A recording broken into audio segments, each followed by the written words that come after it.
आज ये बरतानिया का वज़ीर आज़म अपनी पार्लियामेंट के अंदर खड़ा होके ये बात कहता है कि लोगों, मैं ये बात करने लगा हूँ, बड़ी तवज्जो से बात सुनने वाली है।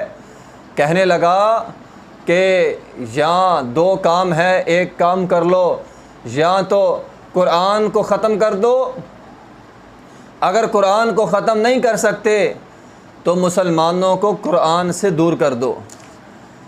अब इस पे काम हुआ, कुरान को ख़त्म करने की कोशिश की गई, कुरान ख़त्म नहीं हुआ। अब दूसरा काम ये किया, मुसलमानों को कुरान से दूर कर दो। और आज शायद वो अपने इस बात में, अपने इस प्रोपोगंडे में कामयाब हो गए। उन्होंने मुसलमानों को कुरान से दूर कर दिया। और मोहतरम भाइयों, कुरान की हिफाजत का ज़िम्मा अल्लाह ने लिया है, लेकिन हमारी भी कुछ ज़िम्मेदारियां हैं।